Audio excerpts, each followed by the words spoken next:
Brock Lesnar named an updated Vince McMahon sexual abuse complaint filed by former WWE employee.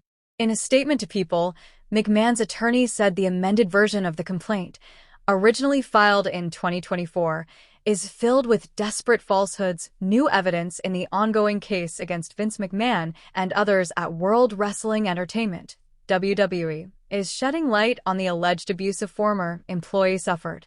It also now names Brock Lesnar as the WWE star that McMahon allegedly attempted to traffic her to. The evidence was added to an amended version of the original complaint, which claims that the former employee, who goes by the name of Janelle Grant, experienced physical and emotional abuse, sexual assault, and trafficking while working at the company on Friday, January 31st. Attorneys for Grant filed the amended complaint, which was first filed in January 2024. They confirmed in a statement obtained by People.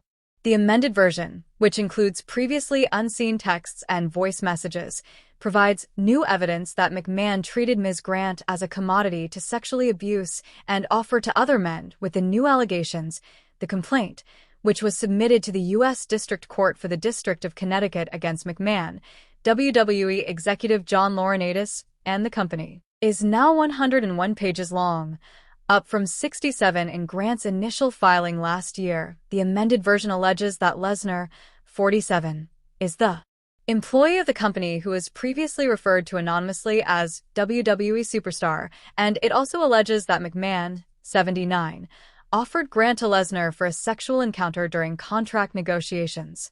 It also claims that McMahon instructed her to send sexually explicit content to the wrestling pro. In response to the January 31st filing, a representative for McMahon's attorney, Jessica T. Rosenberg, provided a statement to People on her behalf. As expected, the proposed amended complaint is nothing more than the latest publicity stunt in an ongoing smear campaign.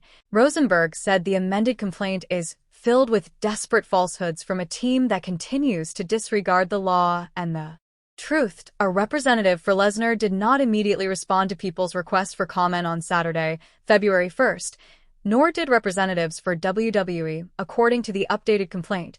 McMahon allegedly informed Grant that Lesnar would be their next playmate and directed her to create personalized sexual content for the wrestler. In another alleged instance, on July 21st, 2021, McMahon flew and/or caused Lesnar to fly on a jet into a local airport and travel into Connecticut, across state lines, for what McMahon described to Ms. Grant as a business dinner, as well as a sexual encounter with Ms. Grant in McMahon's condo, per the amended complaint.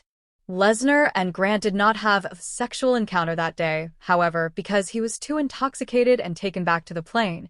The complaint claims. The complaint alleges that, later that year, McMahon gave Grant's personal phone number to Lesnar and promised she'll do anything requested of her. In the days that followed, Lesnar allegedly tested this promise by revealing a fetish to Grant and requesting that she send a video of herself urinating. McMahon also actively attempted to organize a sexual encounter between Grant and Lesnar, the complaint alleges. Newly included text messages appears to corroborate this, with McMahon allegedly texting things like, "You have to take a flight to Greenville, South Carolina this Monday, even if it's just to see Brock." An amendment to the original complaint also alleges that in January 2022 McMahon finalized a booking for Lesnar, during which it was expected that he and Grant would engage in a sexual encounter. The new filing also included texts relating to a November 2020 sexual encounter Grant allegedly had with McMahon at WWE headquarters after she pled with the then CEO to change his mind. The complaint states that after the encounter, which McMahon allegedly said would fulfill his fantasy of having a sexual encounter with her in his office, the WWE co-founder sent Grant photos of different areas of the room, writing things like, "Does this look familiar, little tigress?" He also allegedly left her a voicemail to tell her that the encounter was the greatest thing that probably ever happened in this building. The amended complaint also included more graphic and sexually explicit messages that McMahon allegedly sent to Grant, including a text in which he calls her a little whoring bee, one in which he describes a fantasy of men leaving her physically wrecked, and one that states, "I'm the only one who owns you and controls who I want to F. You people." Subscribe.